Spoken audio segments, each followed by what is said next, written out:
Sir Kenneth Branner. Now, I said a little moment ago that Stephen Woolfe was punched. We know he went down, that UKIP MEP, but we don't know he was punched. So apologies for that. Now then, Chris Grayling was one of the most prominent leaders of the Leave side in the referendum campaign. Theresa May made him Transport Secretary, and he joins me now. Chris Grayling, have you taken the decision about which airport it's going to be? No, we haven't. That decision will be taken this week. And what people look slightly surprised when I tell them is actually we've got a genuinely difficult decision. There are three very good choices on the table. I've spent the summer visiting all three, Heathrow, looking in detail Gatwick, at this. a bit of both, is that? Heathrow, new runway to the northwest of the airport. Heathrow, an extension to the northern runway to make it effectively double length with a gap in the middle, and Gatwick to build a new runway to the south of the existing airport. And you genuinely haven't yet made up your mind? No, genuinely, it's going to be a decision on Tuesday, and it's a difficult one because all three of these are well-crafted proposals, and any one of them could bring benefits to the United Kingdom. So you take a decision, and then we have a year-long consultation process. What can you possibly know from that you don't already know? Well, it's a statutory process. One of the myths that was in circulation this week is that the decision's been delayed by a year. It hasn't.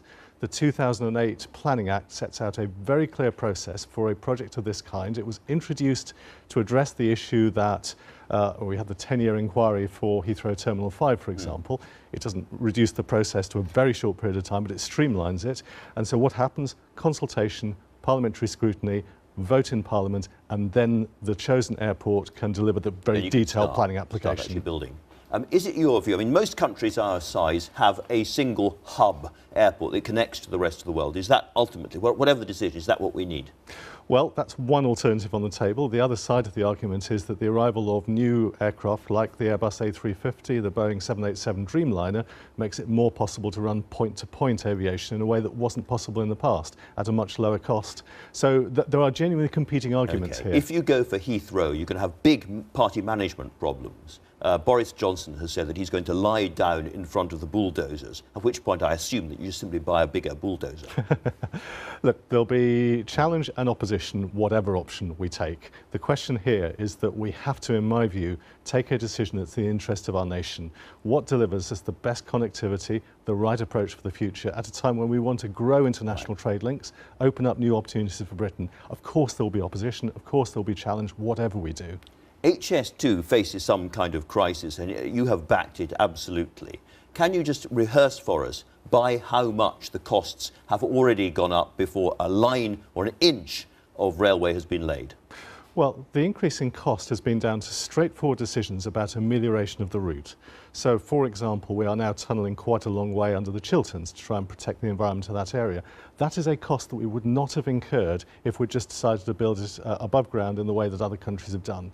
So any escalation in cost is not about a project that's out of control. It's about conscious political decisions to try and find the right balance between a project that we need and an impact on the environment that we want to minimise. It's gone up from roughly, I think Andrew Adonis originally said it was going to cost the country 30 billion, and it's now around about 50 billion. The Institute of Economic Affairs has suggested it's going to be 80 billion. My real question is this a blank cheque? Is there a limit? Is there a moment when you say, I know it's a big prestige project, I know a lot of egos are at stake here, but this is now too expensive and it cannot cost, and you actually pull the plug?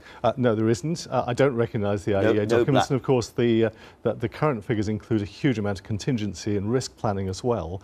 We are in a position where the bill that will start phase one is nearly through the House of Lords. It's due to complete its passage through the House of Lords around the turn of the year, and we will start construction of the first phase from London to the Midlands in the new year. And so therefore it's not a question of is this a project in a distant future that might get cancelled. This is a project that's about to start.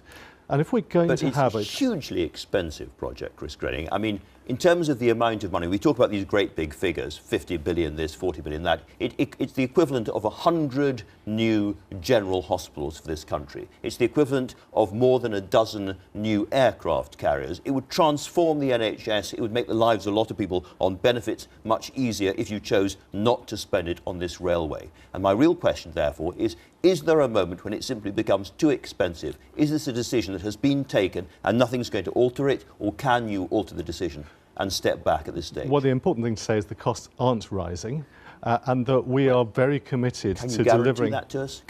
Can you guarantee that if the IEA are right and this ends up costing £80 billion, Christopher Grayling will resign from the government? Well, by the time we finish the project, I don't imagine I'll still be Transport Secretary in 10 years' time. But the whole point is that if we are going to have a transport system that can deliver for this country for the future, we need more capacity. One of the myths about HS2 is it's about speed.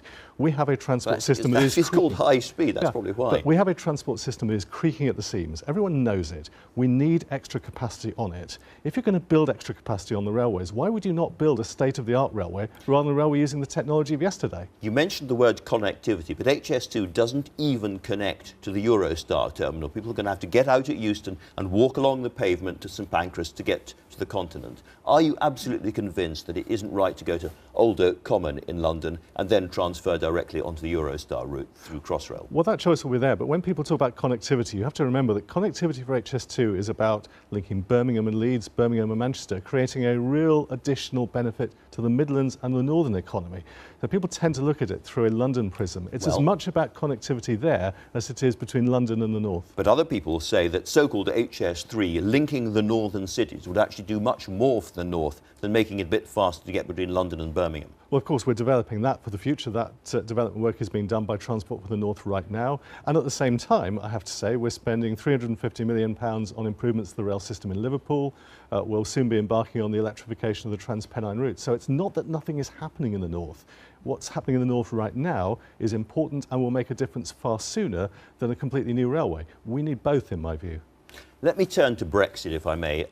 The big news of the week, I suppose, was the collapse of the trade deal with Canada and the EU. Are you worried about that? Are you looking at this and thinking, this could be much harder than we expected? Well, obviously, we want the Canadian deal to be done. It's in the interests of everyone on both sides of the Atlantic that happens.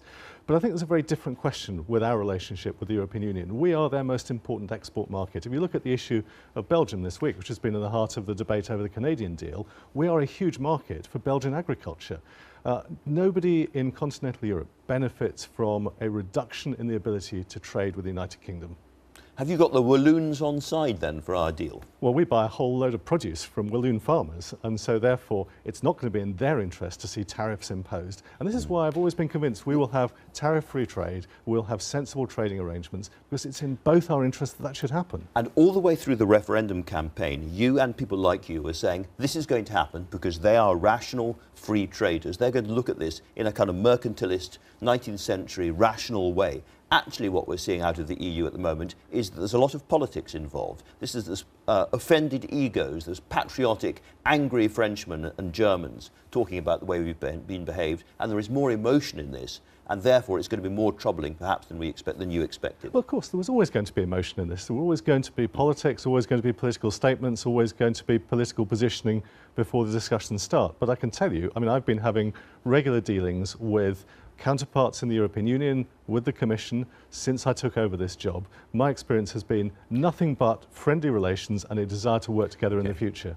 One of the problems clearly ahead, and the Canadian thing shows this, is that if we're not allowed to do proper trade deals until we have dealt with the EU negotiations, then we could face a cliff edge. In other words, we can't do a trade deal with Canada now. Perhaps we ought to be able to do that, since we're leaving anyway, and do trade deals around the rest of the world. Otherwise, we face this cliff edge. Well, we're already having discussions with other countries about trading arrangements for the future. Trade deals. What we can't do, if you take the example of the EU-Canadian trade deal, we can't suddenly insert ourselves in the middle of that while we are members of the European Union. But of course, we can pave the way for the trade deals that will follow. We can have discussions that will lead to those agreements. And that's what we'll do. That's what Liam Fox is doing. Would you like to see Philip Green stripped of his knighthood? Look, I think Parliament has expressed a very clear view, but this is a matter now for the Independent Honours Committee.